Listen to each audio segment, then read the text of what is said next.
Good evening, everyone. I'm Anish Shembekar, PMRF and PhD candidate from ISC Bangalore. Welcome to today's weekly live interaction session for the NPTEL course, Computational Mathematics with SageMath. As is the custom every week, we'll be going through a set of few problems which will further elucidate the concepts covered in last week's classes. So the first example that we have, it deals with understanding row space, column space, null space and the left null space of a given matrix. So we have been given this matrix which has 4 rows and 7 columns, and we have been asked to evaluate different spaces associated with this matrix.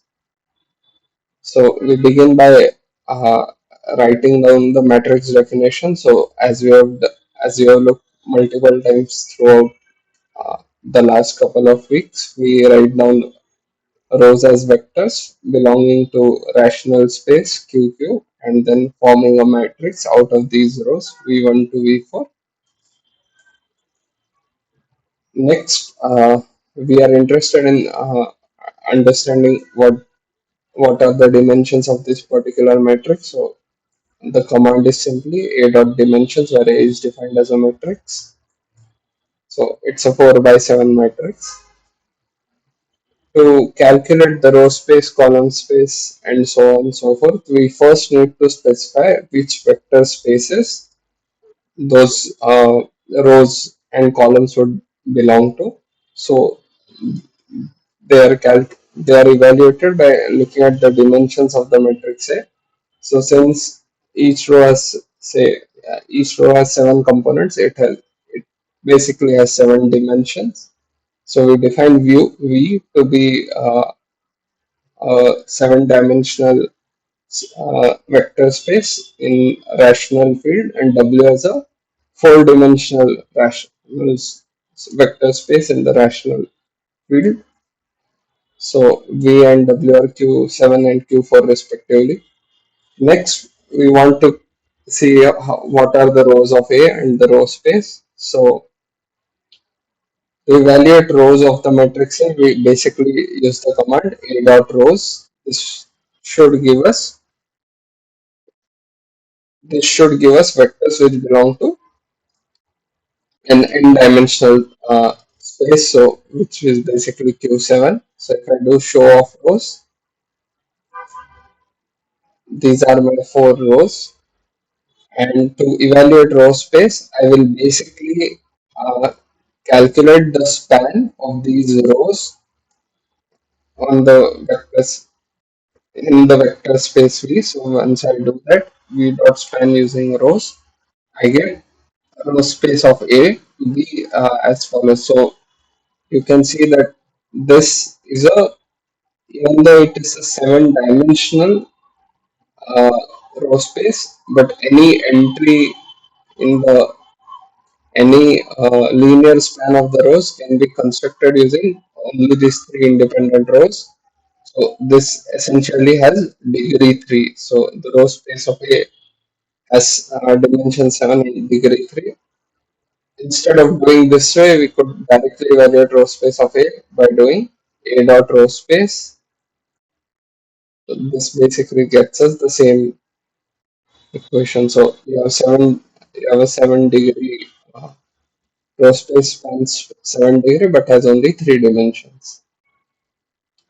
Next, second part of the problem is evaluating columns and column space of A. So again, we follow the same procedure. We define columns, a variable calls, short for columns, which contains the columns of A given by A dot columns.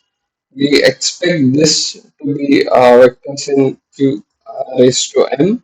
So because it's a 4 by 7 matrix, so we expect the column space to essentially have 4 dimensions. So Q raised to M or Q raised to 4. To evaluate the column space, again what we'll do is we'll do a span of all the columns that we are obtained for A within the vector space W. This will give us column space of A.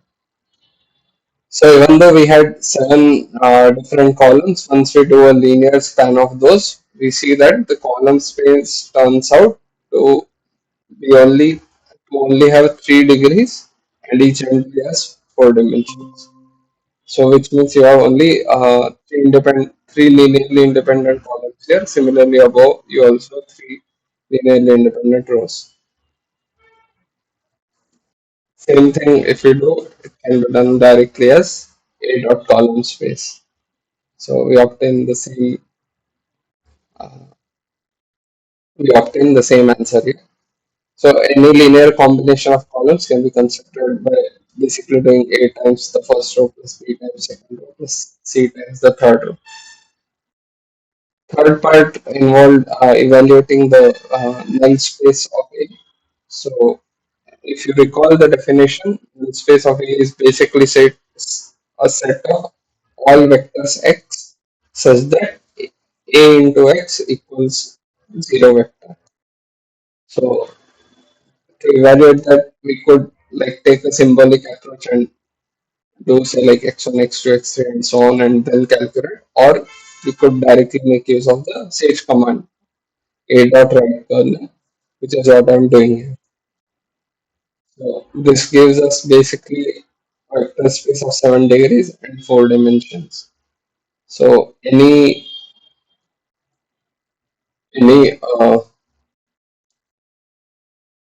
any linear combination of these four rows should get you a vector which is x. So x is equal to A times first row, B times second row, and C times third row, and D times fourth row. So you could do that. And then once you multiply with this linear combination, you should end up again with the zero vector. And the last part, same thing, but now we are interested in the left null space of A, which is x into A should go to 0. The alternate way to do this is we calculate the null space of A transpose. So we see I have to calculate null space of A transpose. That should also essentially give me this answer.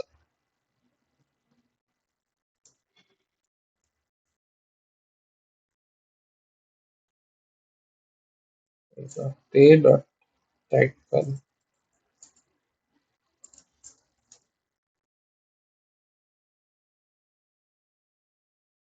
Right. So left null space is basically x into A going to 0, and we see that any x that we have would necessarily be of this form.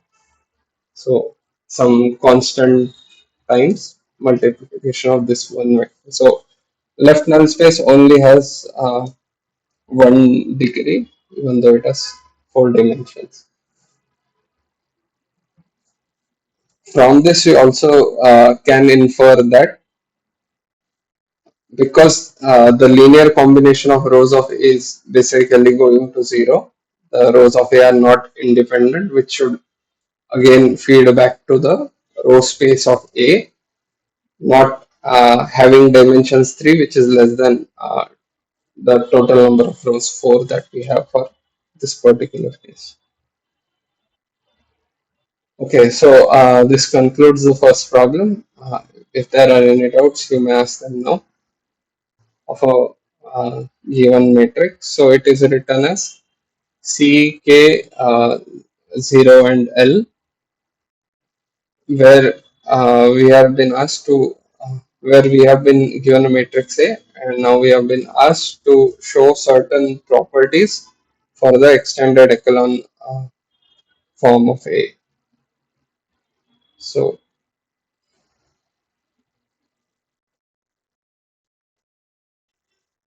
so the way we proceed is again like the same, wherein we first write out all the rows of A as vectors in QQ or like the rational space. Next, we bring them all together into matrix form, writing A is a matrix of the given rows.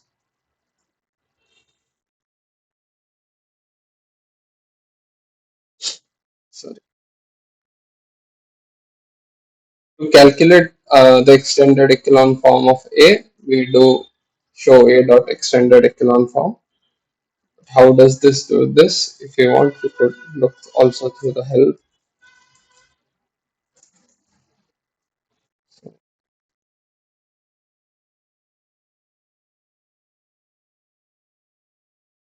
Here, what we are interested in finding is basically like the all four subspaces that we saw above: null space, row space, and so on. So, how do we get that? So, that is where this extended echelon form comes out.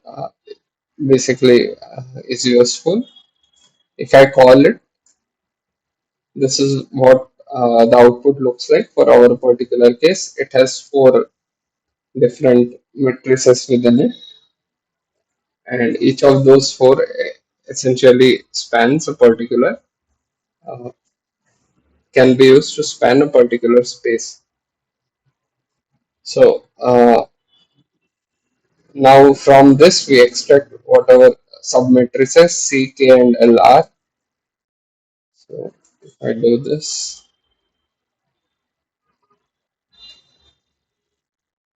right? So this basically is subdivided into four parts, which are 0, 0, 0, 1, 1, 0, and 1, 1.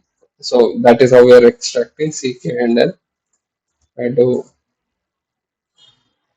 show C, K, and L. You can see that these are basically picked from the appropriate parts. Next, the first thing that we'll look at here is just as an exercise is the rank nullity theorem, which states that the dimension of column space of A and the dimension of null space of A together, if you sum them up, you should essentially end up with the columns of A. What this means is that your number of dimension of your number of independent columns that you may have, and like the null space of A, this should be equal to the total number of columns of A, right? So from this we can verify this also. So the first statement that we had was comparing null space of A with null space of the uh, C submatrix. So the null space of A, as you may recall, is we can directly obtain it by doing A dot write kernel. Next we print it out. Then the null space of C can again be written as C dot write kernel. And finally we want to check if these two are equal. So the null space of A and null space of C both look same and they are indeed equal. So the matrix A into a linear combination of these two rows will essentially give you 0. The second statement that we have is regarding row spaces of A and row space of C. So we want to check if they are equal. Row space of A is again defined by doing A dot row space. Row space of C is defined similarly, and if we print them out and check for both, we see that we obtain two row spaces for A and C matrices and they are both equal. The third statement that we have is regarding left null space of A and row space of submatrix L. So the left null space of A is basically defined as A dot left kernel. We have already seen this above, and row space of submatrix L is L dot row space. We'll print them out both and check if they are equal. So indeed these two are also equal. So by this we have verified all the three statements given above. Okay, so far so good. So is this clear? Are there any doubts here? Okay. I think this is clear. So next we move on to the third example. We have been in this example we are told that consider the linear transformation T going from R4 to R3, which is defined as T of x1, x2, x3, x4 equaling 3x1 plus 7x2 plus x3 minus 4x4. Second term is 2x1 plus 5x2 plus x3 minus 3x4. Third term is minus x1 minus 2x2 plus x4. Next, we are told to take an arbitrary basis beta of the domain. So, domain is R4. So, some arbitrary basis beta of this domain R4 and gamma of the codomain of T. So, gamma is another arbitrary basis corresponding to R cube. And then we are asked to find the matrix of the transformation T itself with respect to beta and gamma. Doing so, we are finally asked to verify the rank nullity theorem with the particular transformation matrix that we have. Okay, let us take this step by step. So first we'll define the domain and the codomain.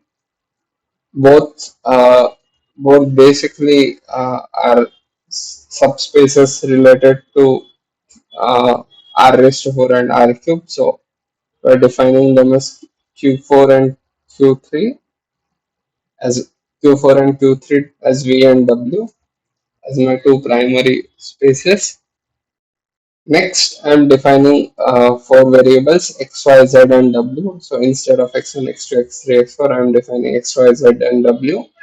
And then I'm writing a function of these four variables f of x, y, z, w as this transformation. So in our case, this transformation first term is 3x plus 7y plus z minus 4w. Second term is 2x plus 5y plus z minus 3w.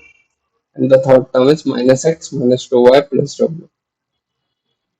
So after this, we define T as the linear transformation from V to W using the expression F. So,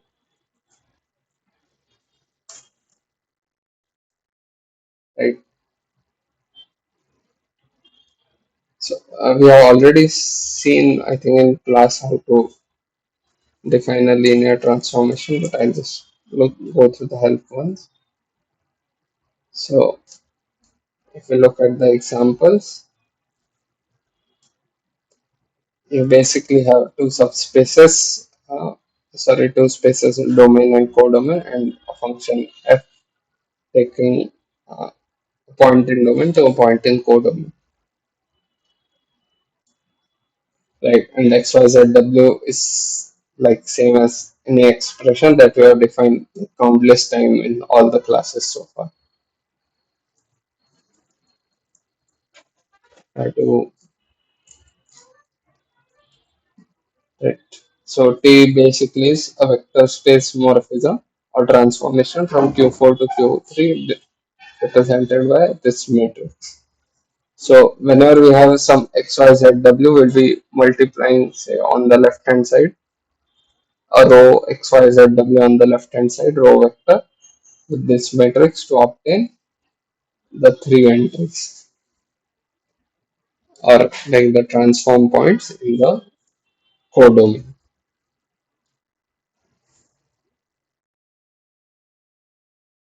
So if I look at domain of T and codomain of T, as expected, they're like Q4 and Q3.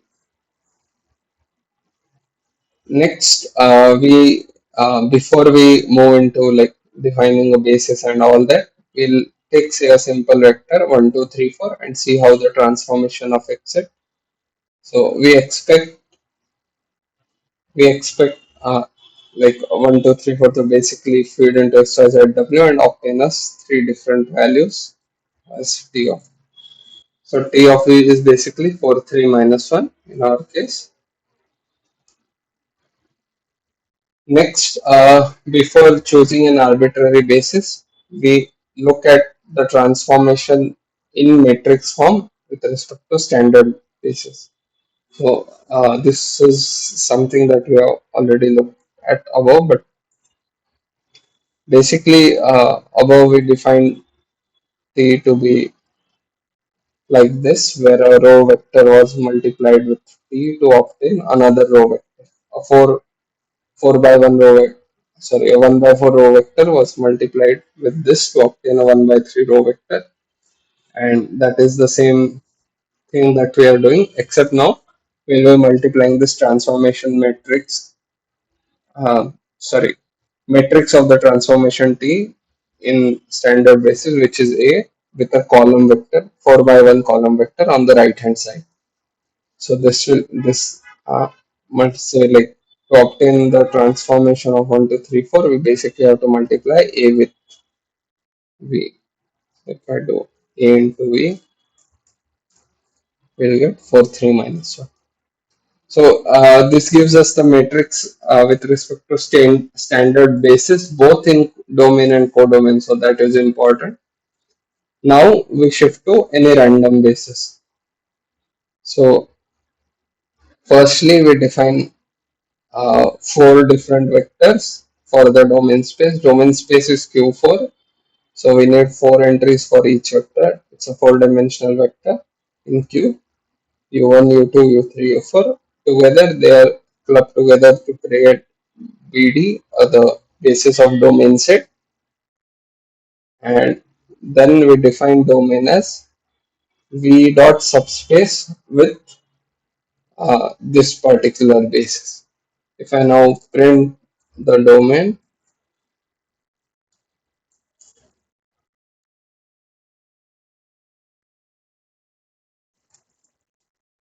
right? So it's basically a four dimensions and 4 degrees. So uh, this is indeed a correct basis for the chosen domain. Next up, we want to uh, follow the same procedure to create a random basis in codomain. So I've already written out a random basis with vectors v1, v2, v3, which have three dimensions, three vectors, three dimensions. All three are this set of three is linearly independent. Together, they form the basis of codomain BC, given by v1, v2, v3, and then the codomain is basically a subspace in the vector space W Q3 with this particular chosen basis. If I do show of C and run this cell, I get codomain C having three dimensions and 3 degrees. Now we have to restrict our domain, and we have to restrict our transformation T with the chosen domain and codomain. So we do T dot restrict domain dot restrict codomain C.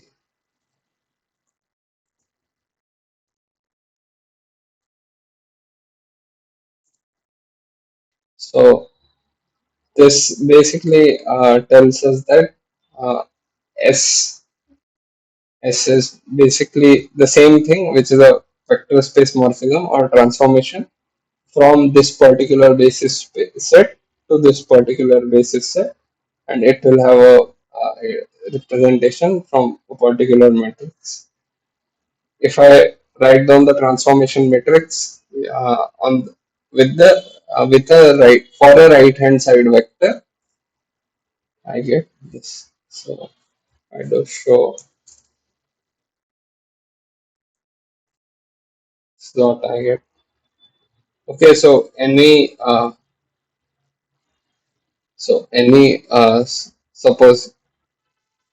suppose if you uh, have a vector of the form a times, sorry, Suppose you have a vector of the form which is A times row 1 plus B times row 2 plus C times row 3 plus D times row 4.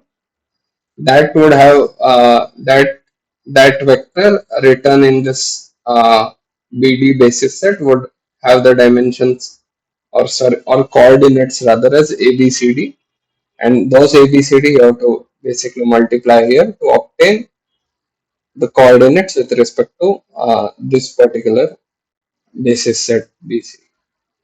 Okay, so, and next finally we verify the rank nullity theorem. So the rank of transformation T and null space of transformation T basically gives you the uh, dimension of domain of the overall transformation. Okay, so this is, so we also verified this. So this completes this third problem. Few steps in between, but hopefully it is clear. If not, you can ask any questions now. We'll now move to the fourth problem. So we are asked to, here we are asked to show that the matrix of a composition S composition T is the product of matrices T and S with respect to arbitrary basis. So okay, so the steps to solve such a problem would involve defining a transformation S, defining another transformation T such that the domain of transformation T is same as codomain of transformation S. With this in mind, we create the composite transformation S composite T or S into T, and which basically goes from domain of S to codomain of T. And in the process, we'll have different matrices, transformation matrices associated with S and T individually, which we'll be using to together construct a matrix for the composition S into T. So the very first step involves defining of the relevant vector spaces U, V, and W. Here I have chosen S to basically go from R2 to R3, whereas T will go from R3 to R4, which is why I have defined the three vector spaces U, V, and W as Q, Q2, 3, and 4.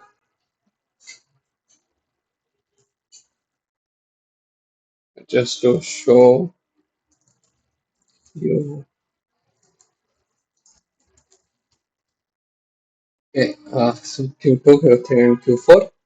Next, I'm defining S, which as I've written goes from the vector space U to V. We first define two variables x and y as variable of x comma y. Next, the function f of xy is defined as x comma x plus y. So given two numbers x and y, we basically return those two numbers as well as their sum. So this creates my first transformation, first linear transformation S. If I do show of S,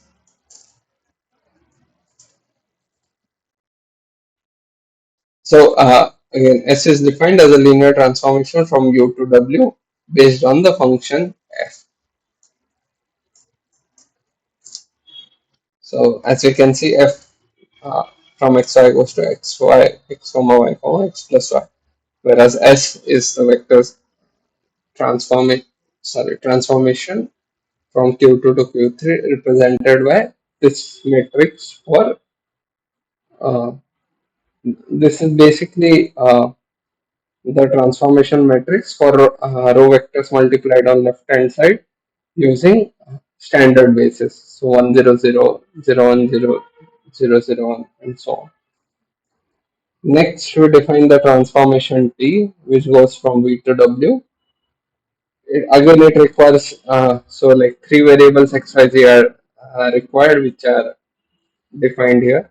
Now we define the transformation function or a map g of x, y, z as x comma y comma z comma x minus y.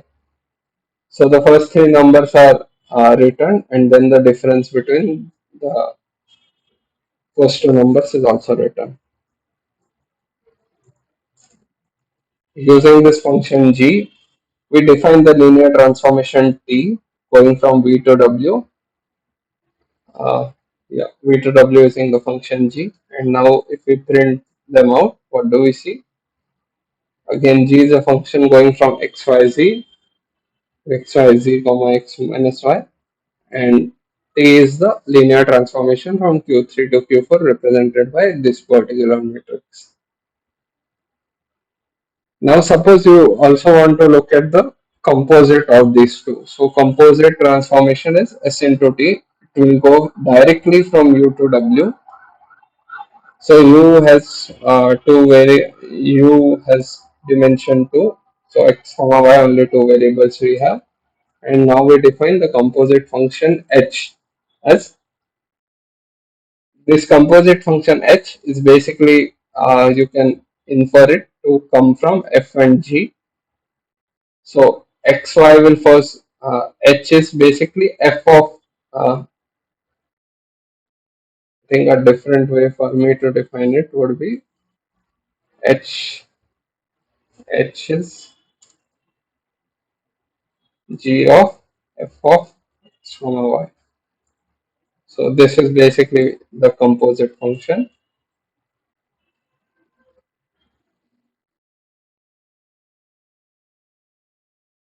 Sorry.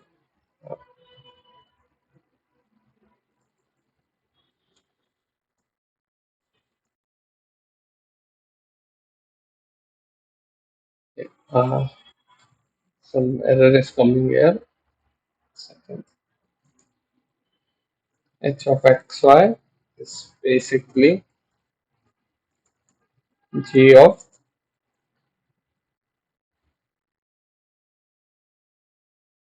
of f of xy. So this is what we want to define, and uh,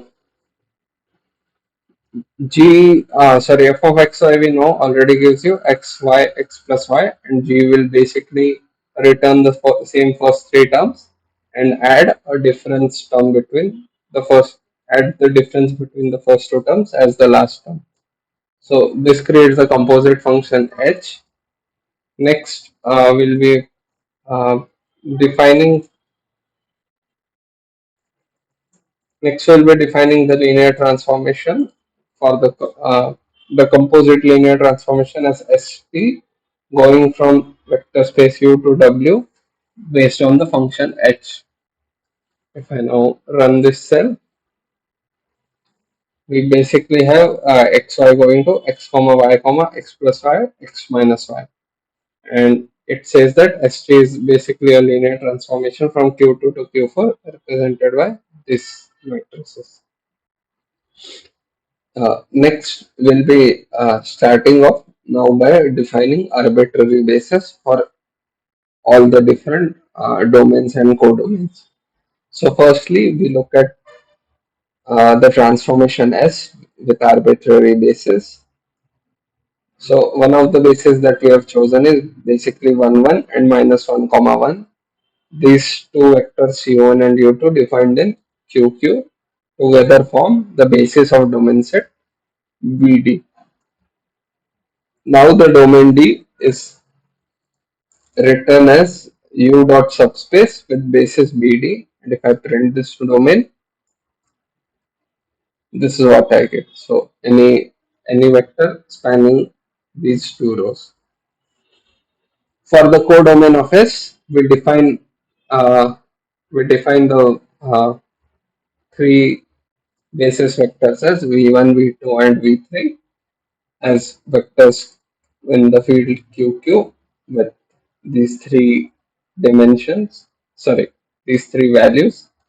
Together, all these three vectors v1, v2, v3 create the basis of codomain space BC, and then we define the codomain C as v dot subspace. So v, if you remember, is nothing but Q3. So Q3 dot subspace with this basis of codomain space.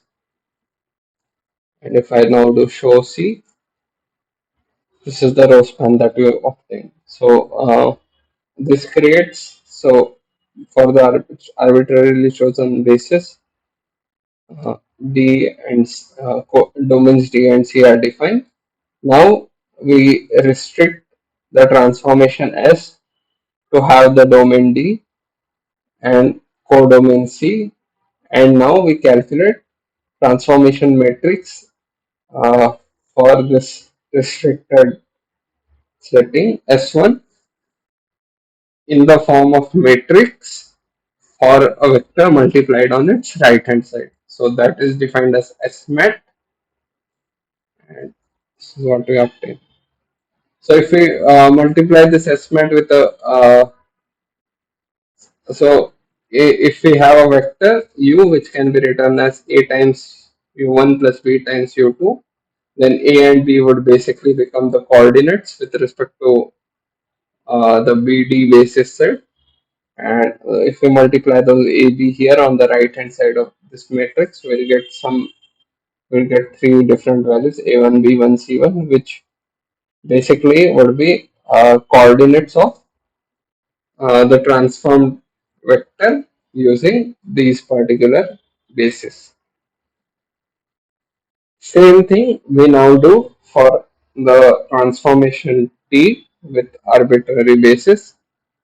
So here we'll be continuing with the same basis v1, v2, v3 as defined above. So v1, v2, v3. So the codomain of S and domain of T are same, and we are using the same basis, although random, but the same basis to basically define the basis set of the domain of T as BD, and then the domain D corresponding to this particular basis is obtained. So again, the same row span. Next step is to define codomain for the transformation T. So uh, since it goes from R3 to R4, we need W1, W2, W3, and W4 all as four-dimensional vectors. And using these, we'll be defining the set BC, which is basis of the codomain space of T. Now the new codomain of T is defined as C is equal to W dot subspace with this space is BC, and what we get of C is a matrix like this. Okay. Next step, basically use the above defined domain and codomain to restrict transformation T into a variable called as T1, and for this, sorry, into the transformation T1, and for this T1 you obtain a matrix, transformation matrix for right hand side multiplication and define it as Tmat. So if I do show Tmat, this is what I get. So any three-dimensional vector, if I multiply it to this, will get me a four-dimensional vector based on which should be coordinates in this particular codomain space. Okay, now the final part of the problem where we do the same process for the combined linear transformation. We now need to be careful to choose the same basis of domain space. So for the Q2, it was 1, 1 and minus 1, 1. Using this, we define again we again go through the same process where we define the domain D for the combined transformation ST. Next, we look at the final codomain space of T to define the codomain space for the combined transformation ST.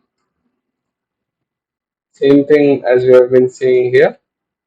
Finally, we use we use these defined domain and codomain to restrict the composite transformation ST into ST1, and then we obtain the matrix corresponding to ST1. for right hand side multiplication. And the last part is comparing whether these two matrices are equal. So the order of multiplication here is important. You can see that based on either of the dimensions of ST matrix, T matrix, and S matrix, or how these matrices are defined. So ST overall composition would be, if you have been given some vector small u, then you would do S into u, and then you would do T into SU. So which is why we'll be comparing ST to T matrix into S matrix for right hand side multiplication. So yeah, so the answer that we are getting is indeed the matrices do match well. And see that here also. Okay, a bit of an involved example. If you have any doubts, you can ask them now. This is basically a very fundamental property where like a composition of linear transformations can be written as product of uh, product of the individual linear transformations, provided the bases are consistent, which is what we have seen in like E1, U2, V1, V2, V3, and W1, W2, W3, W4. So this problem, okay. So the next problem that we have is more straightforward. We have been given a matrix A. So A is a 4 by 4 square matrix, and we have been asked to calculate eigenvalues and eigenvectors associated with this matrix. Again, the same process. Define four vectors corresponding to the rows of A. The reason to do so is simply like you could either directly write A as a matrix of these particular entries, but the reason I'm doing so is simply to avoid any unnecessary errors that might typos that might come out. So like all four rows are defined first, then the matrix A is defined. Next we calculate eigenvalues of A. So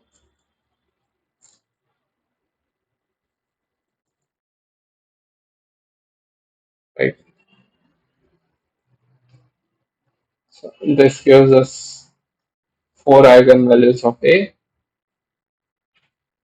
If I calculate the eigenvectors, right hand side eigenvectors corresponding to A, so they are basically A into X is equal to lambda X. So what does that give me? So you can see that like okay, a lot of things are happening here. I'll just print this out separately. Okay, so the way to read this output is basically you have an eigenvalue 1, eigenvector corresponding to it is 0, 0, 0, 1, and it only occurs once. So you have like only one eigenvalue, only one eigenvector corresponding to it. Then second eigenvalue, the eigenvector corresponding to it, again occurring once. The third eigenvalue is a complex value, again an eigenvector corresponding to it. The eigenvector is complex, again it occurs only once. And finally the fourth eigenvector. So straight. So this is how you could like interpret it. If I say rearrange the matrix into something else,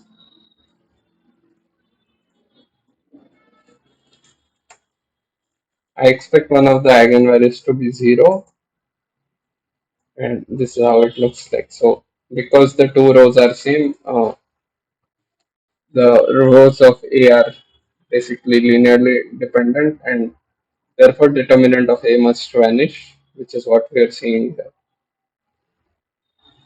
So if you now see what the eigenvectors looks like, it says that one eigenvector is 4, one eigenvalue is 4, eigenvector corresponding it to is 1, 1, 4, 1, 4 by 3, it occurs only 1.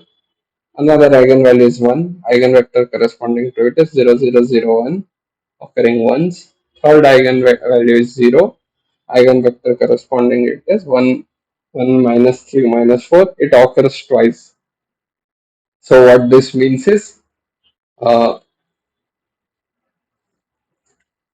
A into like even though 0 occurs twice, you do not have two linearly independent eigenvectors. You only have like one linearly independent, or like you have the same eigenvector sort of for two eigenvalues. So this basically is important in the context of algebraic and geometric multiplicity. So I'll just reset our matrix to the value that we had before. It's 1010. So in this case, we have four distinct eigenvalues giving us four linearly independent eigenvectors. If you want to check the sum of eigenvalues of A and trace of A, they are both same. You could print them out also here. So sum of eigenvalues of A is, and trace of A is nothing but sum of diagonal elements, so 1011. And similarly, the product of eigenvalues should be equal to determinant of A. So this statement is also verified and it has value corresponding to 2. Okay, so this solves this particular example. The next example, okay, before we move on to it, are there any questions corresponding to this example? The next example that I have is related to algebraic and geometric multiplicity. So what are they and how do we evaluate them? So we have been given a 4 by 4 matrix and we are asked to evaluate algebraic and geometric multiplicity. Again the same process, define the 4 rows of the matrix A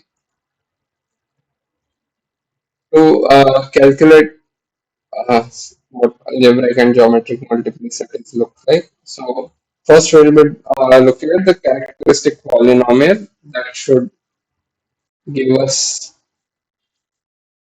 that should tell us about the eigenvalues of A. So the characteristic polynomial, if you remember, is simply determinant of A minus x into I or lambda into I, with I being the identity matrix, 4 by 4 identity matrix in this case.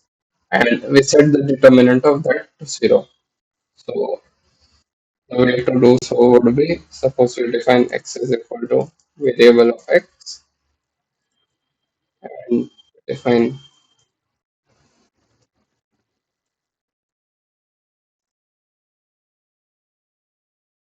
identity matrix. So this is what we get. Next, if we do say some p is equal to a minus x into I, this is how our uh, this is how our matrix should look like. And now if I do p dot determinant,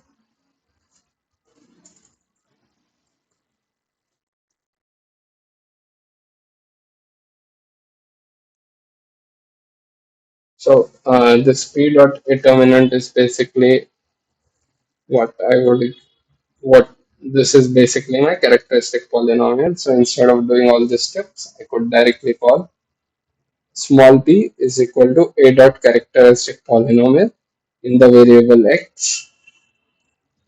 And if I do show p as well as factorizing the characteristic polynomial, so the characteristic polynomial is nothing but x raised to 4 minus 6x cubed plus 9x squared plus 4x minus 12. If we factorize it, again using p dot factor method from Sage itself, we see it to be x minus 3 into x plus 1 into x minus 2 whole square.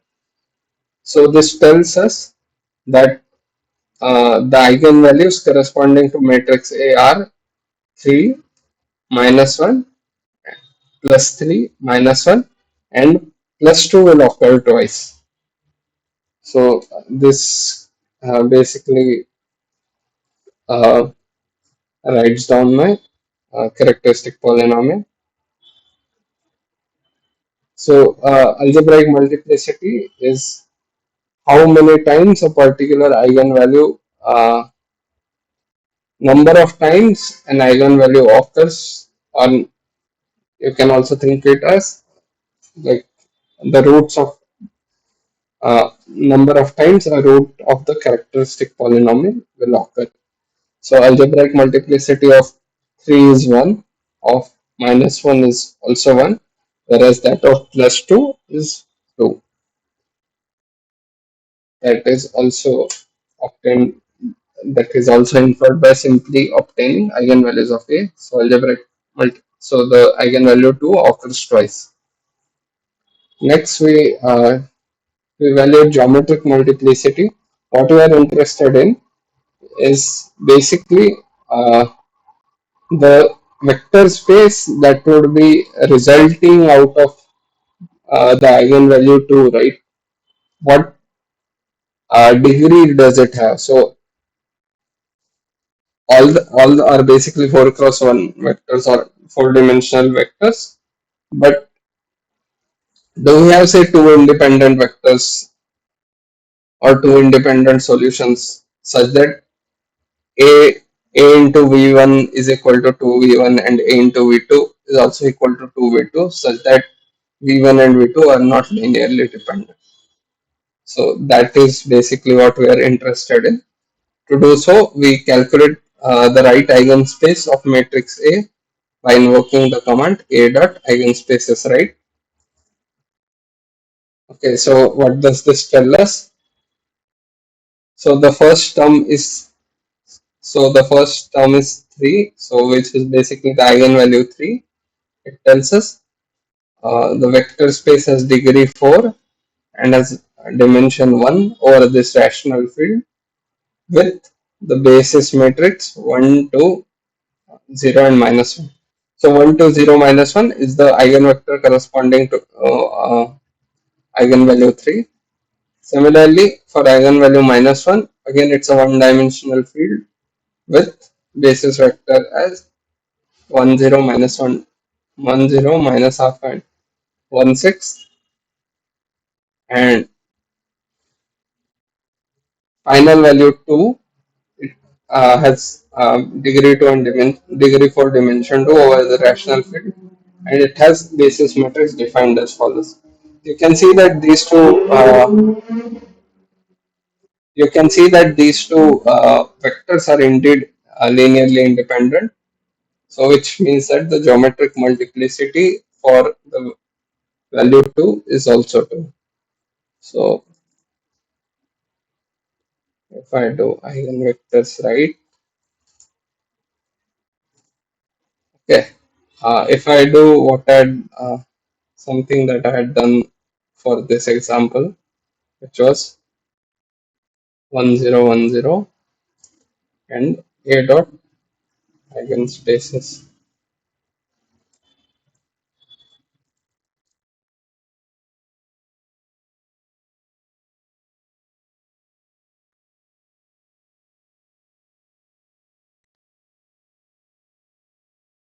So here basically you only have, sorry, 1210 1210. Right. So here what we see is for this particular matrix, 4, 4, 1 and 0 are the eigenvalues. A dot eigenvalues.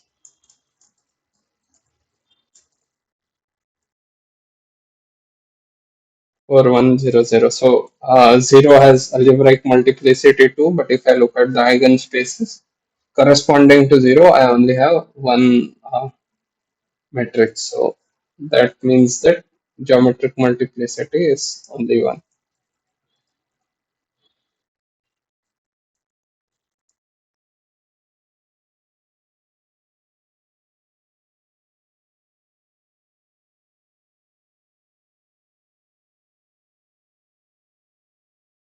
So this The command, eigenvalue is, I think. hmm, I was just taking this eigenvalue multiplicity function. So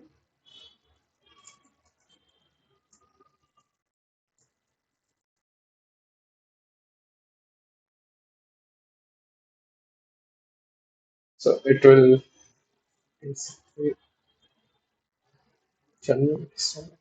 okay.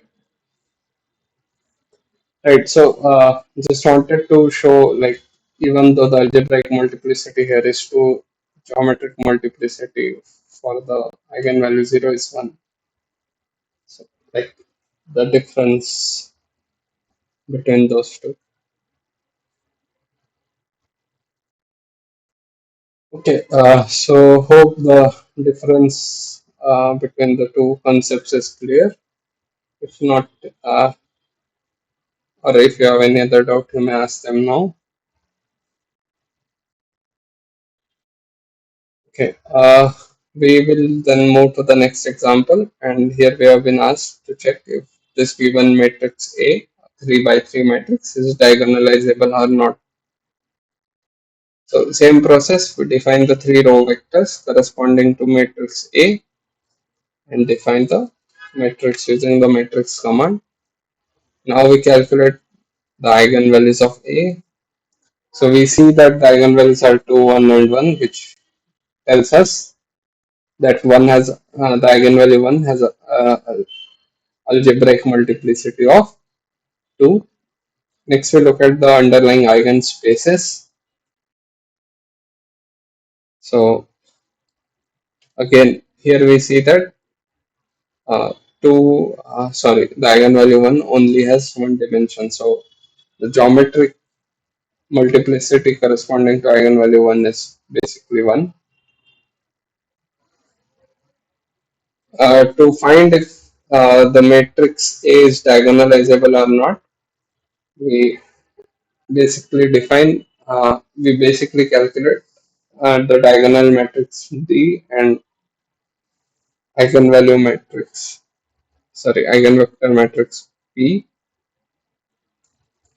dp is eigenmatrix, right?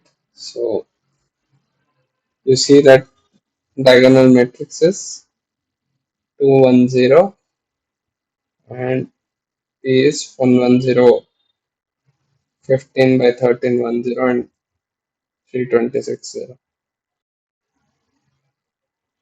We can see that P is singular in this case. So like there are three zeros occurring here, which basically tells me that A should not be diagonalizable.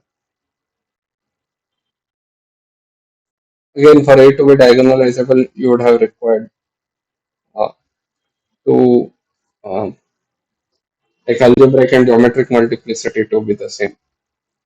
So that is what we are not seeing here. Okay, so a straightforward example. Another way to the point that I want to stress here is that whether A is diagonalizable or not, we can see that clearly the determinant of A is non-zero, but turns out that A is still not diagonalizable. So just because, say, you calculate somewhere that determinant is non-zero, you cannot straight away say that okay, this must be diagonalizable. Okay. Next example again on algebraic and geometric multiplicities. This time for a 4 by 4 matrix. So we again, like, same process, define the 4 rows V1, V2, V3, V4 corresponding as the row vectors corresponding to matrix A. Next, we evaluate eigenvalues of A. So 3, minus 1, 2, and 2. So three distinct eigenvalues, and uh, the repeating eigenvalue 2 has algebraic multiplicity 2. If I look at the eigenspaces here are again for the eigenvalue 2, you have two distinct vectors corresponding to it. So, which is a good thing because that should allow us diagonalization. If I do now A dot eigenmatrix right and assign them to D and P, this is what I get. So it seems that perhaps P is not singular, but we'll check that. And if I do A into P, and finally P inverse AP, this should give me the diagonal matrix made out of all the four eigenvalues.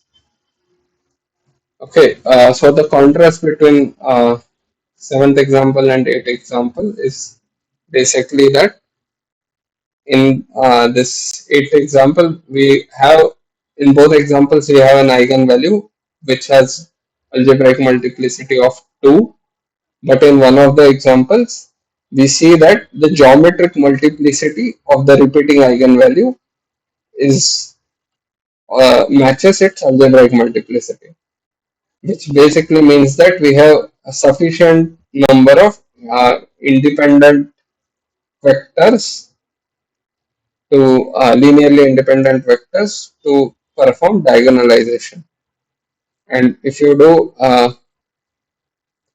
this P matrix is nothing, if you see, is basically nothing but made out of eigenvectors of A. So 1, 2, 0, minus 1, 1, 0, minus of 1, 6, 1, 0, minus 1 third, 1 third, and 0, 1, 0, minus 1. So if I multiply A with this P matrix, or say the first column of the P matrix, I would basically have 3 into first column of P matrix. So which is why 3 minus 1, 2 and 2 uh, are basically your diagonal entries. So if I do A into P, I basically get P into D. So A into P, if it's equal to P into D, and once I flip this P here, I basically get P inverse AP to be equal to D, which is diagonalized form of A. And as we recall from here, as well as from whatever linear algebra that we have learned earlier, this diagonalized form is simply made out of eigenvalues. Okay. Okay. So this clears this particular problem. If you have any doubts either in this or the previous problem, you may ask them now.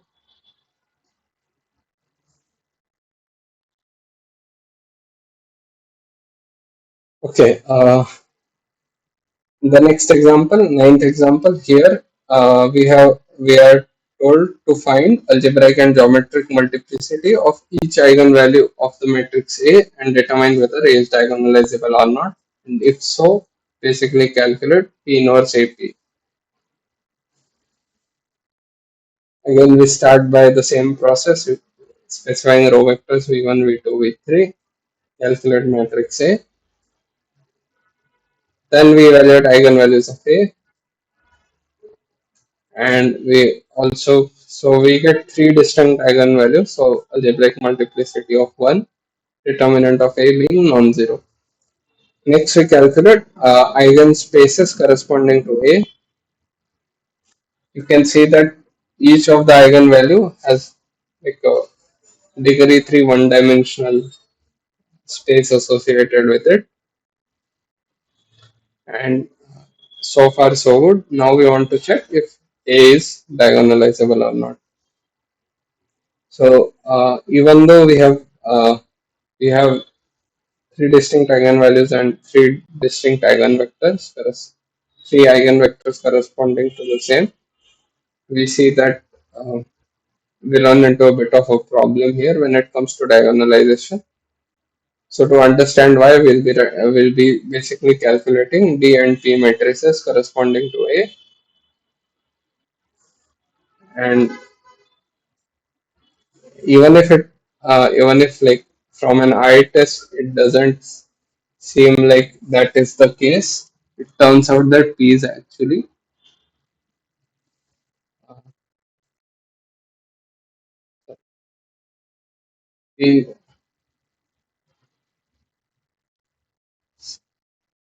So if I do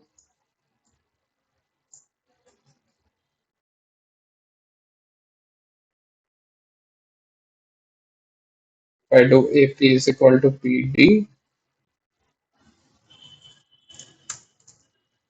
and once I run P inverse AP,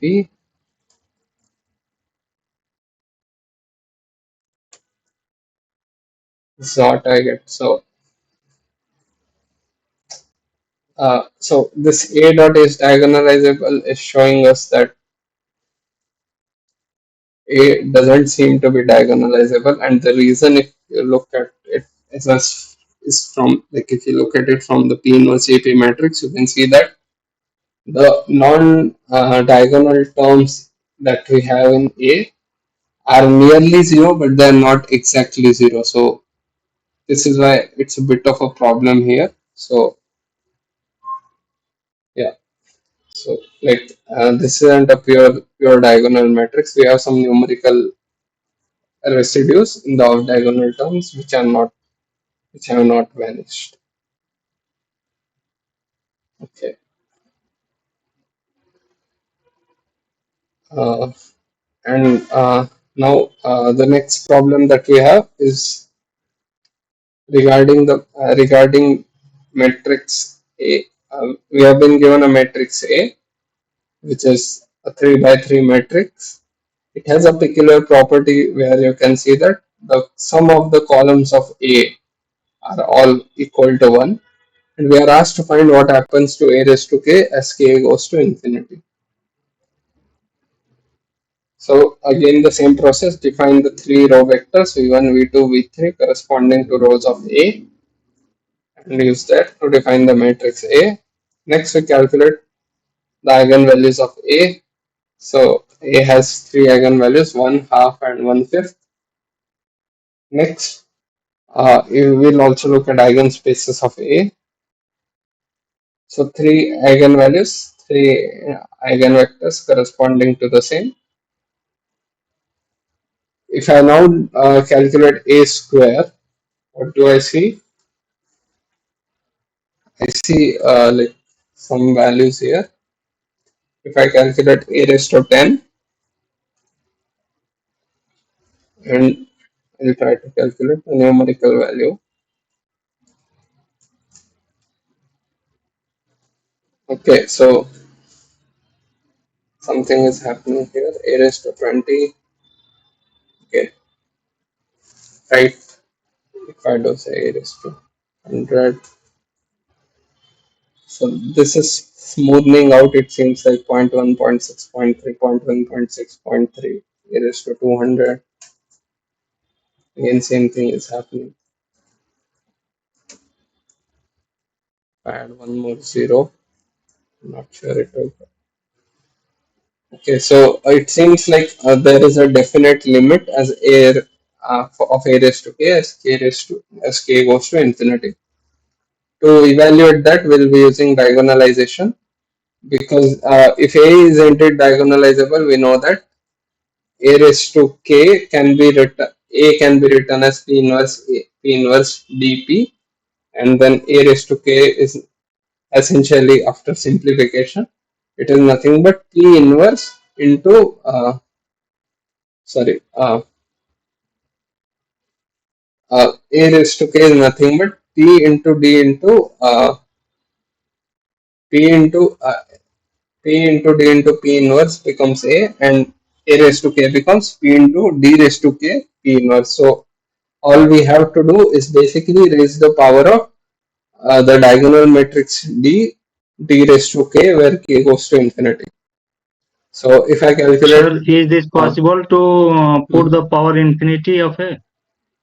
No, I don't think so. I'll check. I don't think so. No, non-integral exponents are not supported. So one method that I had actually tried. Sage Uh, removes the numerical value after that. so the error is non-integral exponents. Infinity is not an integer. So I had tried to do something like f of k is a raised to k and then try to evaluate its limit, but that function didn't give me answer. So the next method that I had was to look at diagonalization of a, and it turned out that a was indeed diagonalizable. So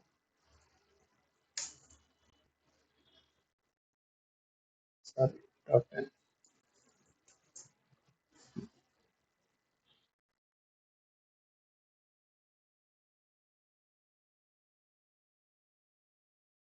Okay, so we'll be going through the diagonalization route. A is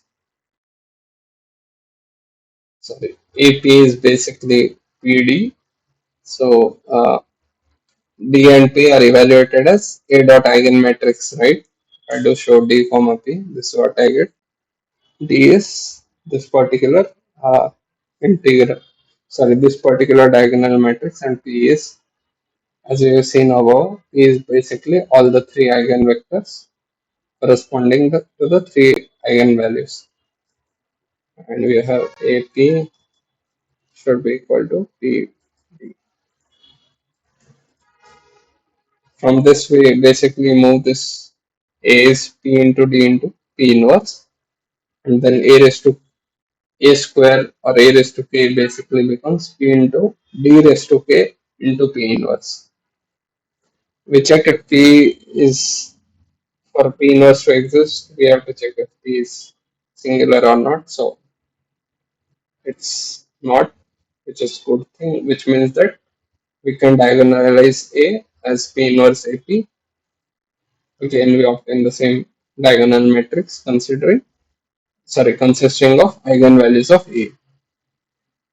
Now suppose I take integer k is equal to 30, and to evaluate A raised to k, I basically do P into D raised to k into P inverse. Sir, but how can we get definite values? How For, can we choose options? sorry, can you repeat your question again? Because Hmm. like same questions in the assignment, Hmm. so then how can we choose the option? So you have like a same question in the assignment, and you are asked Yeah, to yeah, similar, calculate similar, not same, similar. similar question. Okay. Uh, so that is what I am saying, We right? are trying, we are trying, Huh. but I'm not getting any definite answer for Huh. this. Okay. So In that can case, you none of uh, this, it may be hmm, possible. can you None of these. if the answer is not matching, then none of these has to be your answer, right? But Yeah, like yeah. in I this, have tried many times, but I'm not getting the definite answer. uh, unfortunately, I can't solve the assignment problem here. No, Maybe no, after. I'm not No, I I'm understood. not telling by you, but No, no, no. I'm just That's. Uh, worry about this. I How I can we got. choose? Okay. I understood your query, and I understand that you are not asking me to solve it here. All I'm saying is I'm that. not asking to Uh, solve. yes, I'm yes, just I want understand. to, Uh, as you have choose the problem, then uh, how can we find the accurate answer for this? so the As you are discussing here. So the accurate answer basically depends on eigenvalues of A. Here, once we do diagonalization and obtain the matrix D, which contains eigenvalues of A, and the matrix P, which contains eigenvectors of A, you can see that D is basically one half, one fifth. If I now do, say, D square, right, it will become 1/1/4, 1 by 25. If I say D raised to 10, 1 by 2 raised to 10, and this is basically 1 by 5 raised to 10. So what happens if I do say D raised to k, where k is very large number? Because it's a diagonal matrix, the diagonal terms would be raised to the power k. Yeah, Are yeah. you The getting it? diagonal entries will be power. Yes, exactly. So if the diagonal entries are less than one, which is what the case with half and one fifth is, half raised to k, where k goes to infinity, should vanish, right?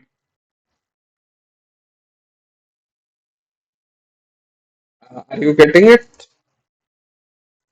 I'll do Yes, this. yes. So that is basically the idea. So see, this is becoming very small, right? You already know this, but I'm just running it here. So why this particular matrix is important, right? So like this sort of matrix, this can tell us how a system evolves discretely. So like you have governing differential equations, which are basically differential equations, right? You could also have like a governing linear equation, whereas xn plus 1 is equal to a times xn, and then that will tell you some things about what happens to xn as after a very large time. So problems like this do occur and are of interest in engineering. What we basically do is we look at the eigenvalues of A. If conversely, if suppose the eigenvalues of A were very large or like larger than 1, suppose 1, 2 and 5, then when you do then when you do say D square or D cube and so on and so forth, will run into problems because the diagonal matrix will become much large, and that will no longer have a bound. Whereas this matrix, whereas for this particular example, since the eigenvalues are less or equal to 1, D raised to k can be contained. Suppose I will give you another like edge case. Suppose one of these eigenvalues turns out to be negative, then what will happen to D raised to k as k becomes very large? Suppose if it's minus half or minus one fifth, again these values will vanish to zero. But suppose you have an eigenvalue of minus 1, then you cannot determine d raised to k like in the limit k goes to infinity. So a raised to k in the limit k goes to infinity cannot be determined. This limit for this particular problem only, we can solve this particular problem only because we have nice eigenvalues in a nutshell. So A is diagonalizable, all the eigenvalues are nice with magnitude less than or equal to 1. And the only eigenvalue equaling with magnitude 1 is plus 1 itself. If all three eigenvalues were say less than, had a magnitude less than 1 or magnitude between 0 and 1, d raised to k, where k goes to infinity, would have basically become your zero matrix, and then a raised to k would have also vanished. So for our example, if I come back, suppose I take any random value of k, say like 30, and I want to see what would happen to a raised to 30, and I'll compare it with the expression p into d raised to k into p inverse. So basically a raised to k is nothing but this expression, and the same thing now I'm doing. I'm looking at what is happening to d raised to k. numerical values of d raised to k, as we discussed above, those are vanishing to zero. And if I define some function variable with a variable k, as f of k is equal to d raised to k. So the function d raised to k basically is 1 by 2 raised to k, 1 by 5 raised to k. And in the limit, k goes to infinity, if we have a raised to k is nothing but this expression, in the limit k goes to infinity, we are interested in the limit of d raised to k. And d raised to k, you can see that the limit of d raised to k, you can see from this matrix here, is basically 1 0 0 0. Limit of this is 0 0 0 0, and again the limit of the third diagonal term is 0. So the limiting value of d is nothing but one, like a diagonal matrix with entries 1 0 0. Now we use this limiting d to calculate limit of a. So limit of d is nothing but p into d limit into p inverse. And this is what our a value looks like. So 0.1, 0.6, 0.3, 0.1, 0.6, 0.1, 0.6, 0.3. This can, we have already seen this here also, as well as I think I've evaluated a raised to k somewhere. So for this particular matrix, our limit of a is basically this. Limit of a raised to k is 0.1, 0.6,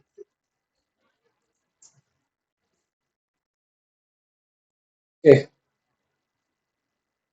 All right. So yeah. So I think this covers the problems that I had for today's session. If do you have any other doubts?